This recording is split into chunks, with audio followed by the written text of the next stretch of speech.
Welcome, avid learners and seekers of personal growth. Today, we embark on a transformative journey through the power of habits. Get ready to dive into the fascinating world of Atomic Habits by James Clear, a groundbreaking book that will ignite your potential and revolutionize the way you approach your daily life. But before we embark on this transformative journey, make sure to subscribe to our channel and activate the notification bell to receive all the latest updates, inspiring content, and valuable insights on personal growth and self-improvement. On the final day of my sophomore year of high school, I was hit in the face with a baseball bat. As my classmate took a full swing, the bat slipped out of his hands and came flying toward me before striking me directly between the eyes. I have no memory of the moment of impact. The bat smashed into my face with such force that it crushed my nose into a distorted U-shape. The collision sent the soft tissue of my brain slamming into the inside of my skull. Immediately, a wave of swelling surged throughout my head. In a fraction of a second, I had a broken nose, multiple skull fractures, and 2 shattered eye sockets. When I opened my eyes, I saw people staring at me and running over to help. I looked down and noticed spots of red on my clothes. One of my classmates took the shirt off his back and handed it to me.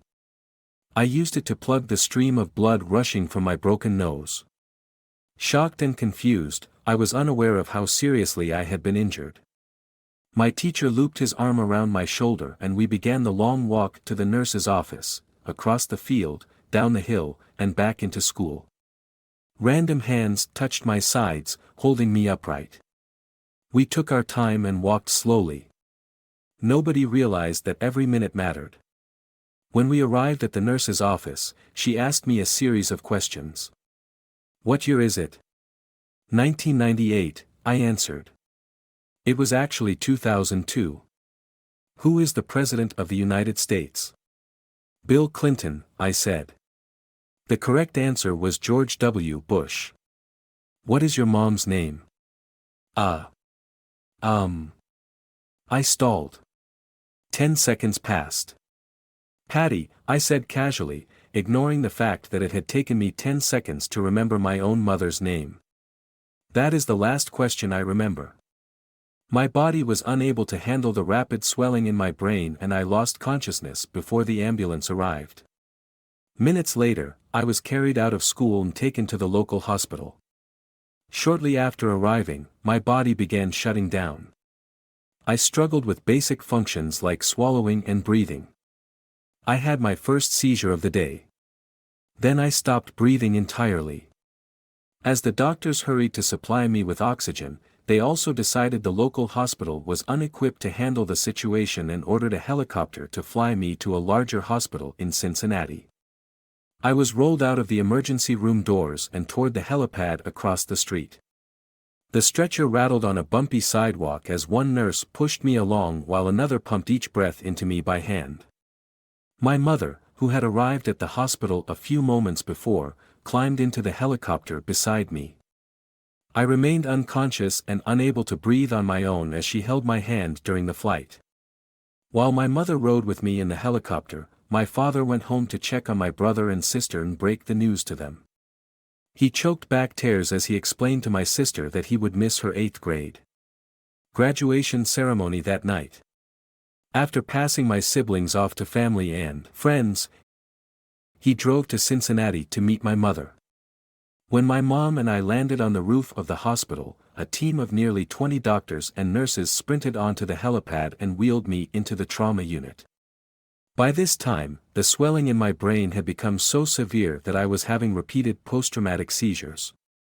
My broken bones needed to be fixed, but I was in no condition to undergo surgery.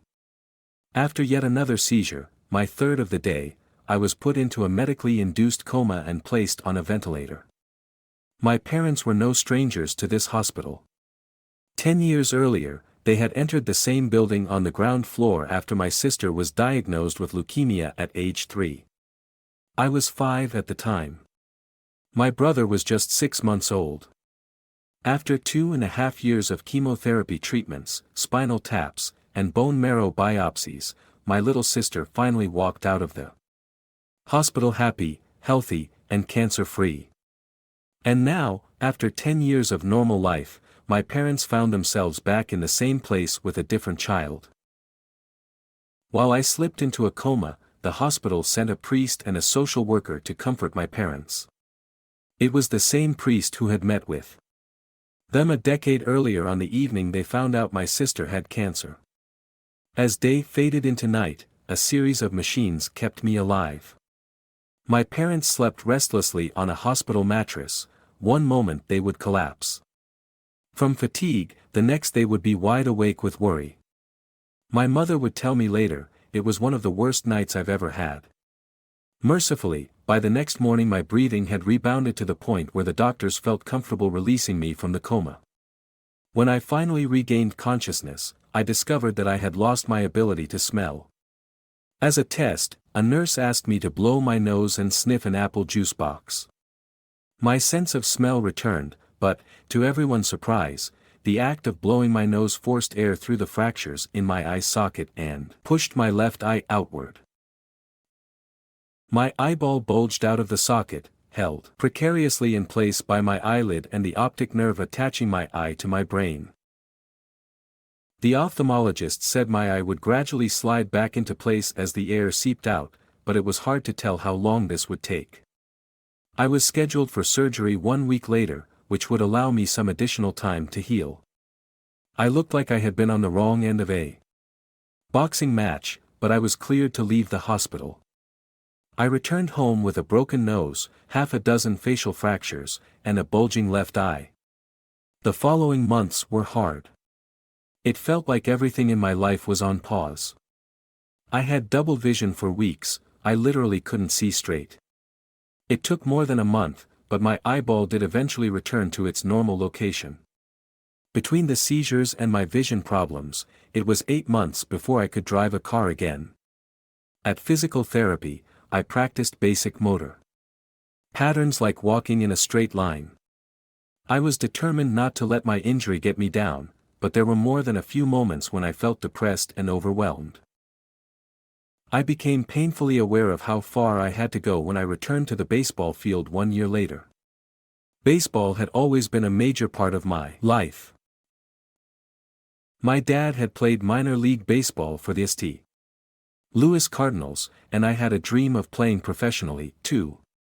After months of rehabilitation, what I wanted more than anything was to get back on the field. But my return to baseball was not smooth. When the season rolled around, I was the only junior to be cut from the varsity baseball team. I was sent down to play with the sophomores on junior varsity. I had been playing since age 4, and for someone who had spent so much time and effort on the sport, getting cut was humiliating. I vividly remember the day it happened. I sat in my car and cried as I flipped through the radio, desperately searching for a song that would make me feel better. After a year of self-doubt, I managed to make the varsity team as a senior, but I rarely made it on the field. In total, I played 11 innings of high school varsity baseball, barely more than a single game. Despite my lackluster high school career, I still believed I could become a great player. And I knew that if things were going to improve, I was the one responsible for making it happen. The turning point came 2 years after my injury, when I began college at Denison University. It was a new beginning, and it was the place where I would discover the surprising power of small habits for the first time. Attending Denison was one of the best decisions of my life. I earned a spot on the baseball team and, although I was at the bottom of the roster as a freshman, I was thrilled. Despite the chaos of my high school years, I had managed to become a college athlete. I wasn't going to be starting on the baseball team anytime soon, so I focused on getting my life in order. While my peers stayed up late and played video games, I built good sleep habits and went to bed early each night. In the messy world of a college dorm, I made a point to keep my room neat and tidy. These improvements were minor, but they gave me a sense of control over my life. I started to feel confident again. And this growing belief in myself rippled into the classroom as I improved my study habits and managed to earn straight A's during my first year. A habit is a routine or behavior that is performed regularly, and, in many cases, automatically. As each semester passed, I accumulated small but consistent habits that ultimately led to results that were unimaginable to me when I started. For example, for the first time in my life, I made it a habit to lift weights multiple times per week, and in the years that followed, my 6 foot 4 inch frame bulked up from a featherweight 170 to a lean 200 pounds. When my sophomore season arrived, I earned a starting role on the pitching staff. By my junior year, I was voted team captain, and at the end of the season, I was selected for the all-conference team. But it was not until my senior season that my sleep habits, study habits, and strength training habits really began to pay off. 6 years after I had been hit in the face with a baseball bat, flown to the hospital, and placed into a coma, I was selected as the top male athlete at Denison University and named to the ESPN Academic All-America team, an honor given to just 33 players across the country. By the time I graduated, I was listed in the school record books in 8 different categories. That same year, I was awarded the university's highest academic honor, the President's Medal. I hope you'll forgive me if this sounds boastful. To be honest, there was nothing legendary or historic about my athletic career. I never ended up playing professionally. However, looking back on those years, I believe I accomplished something just as rare. I fulfilled my potential. And I believe the concepts in this book can help you fulfill your potential as well. We all face challenges in life.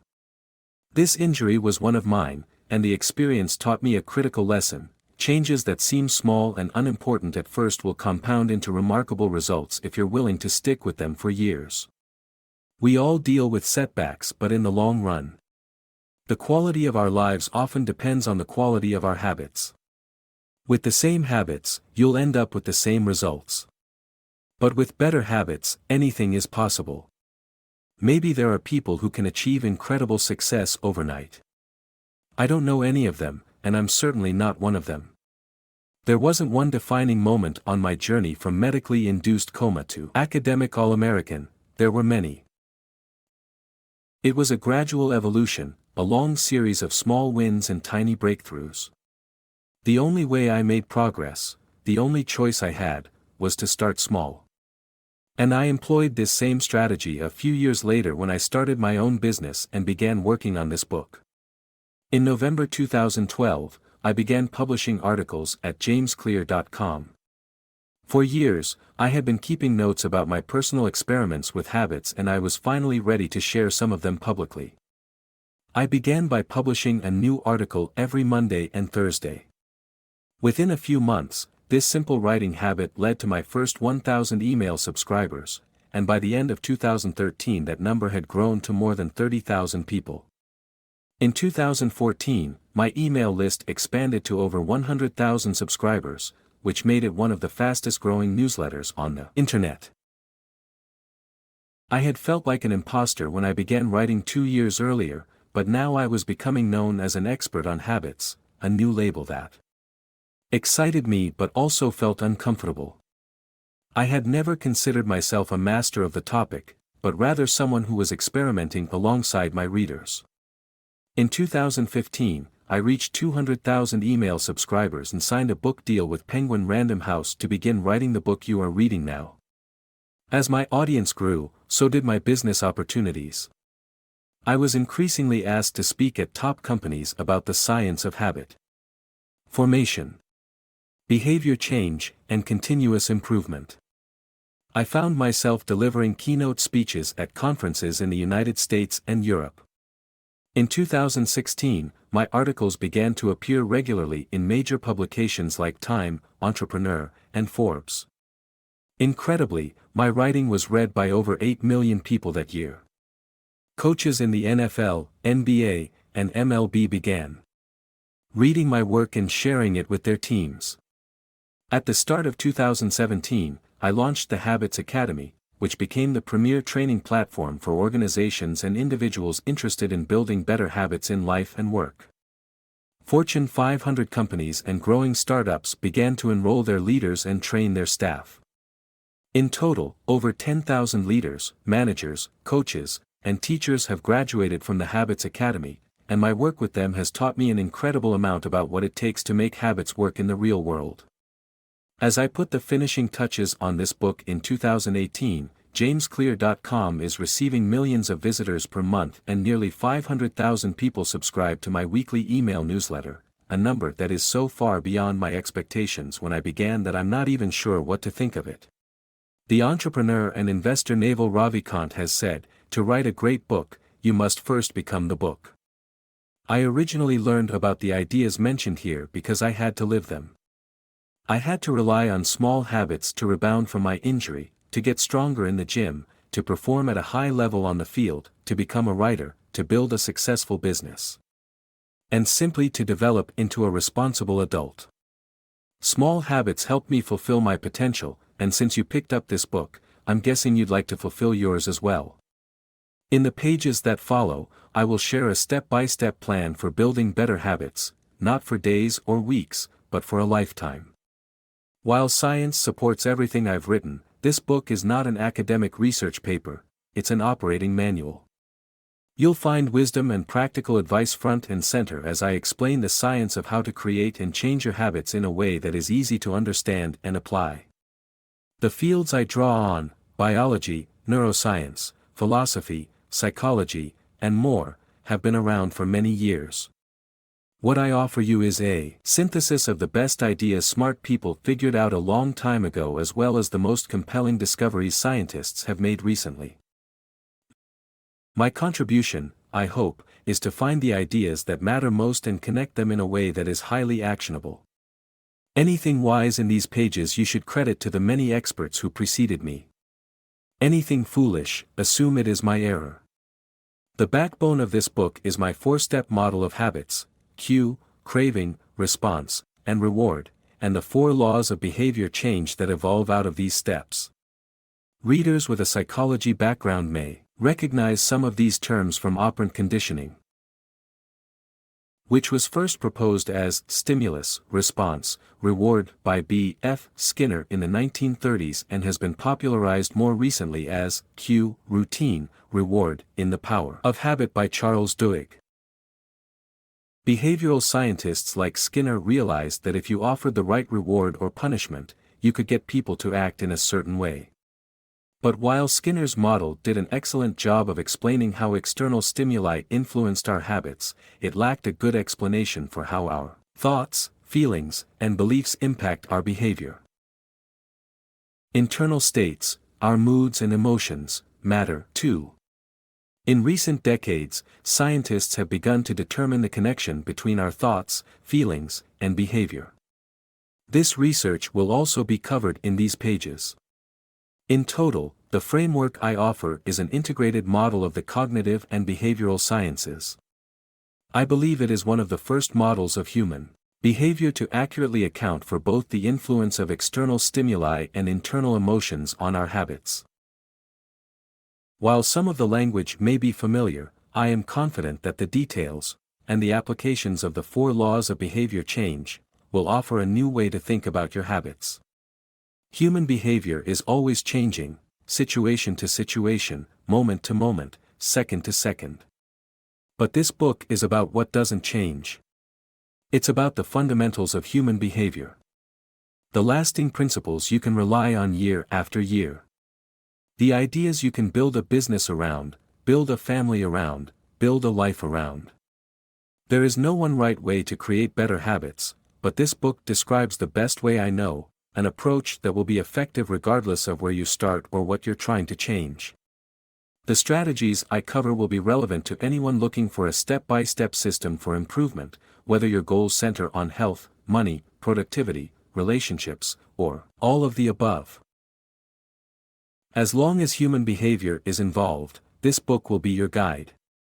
Here we finished part 1, stay tuned for part 2 and don't forget to subscribe for more. Like and share to spread the power of atomic habits. See you soon.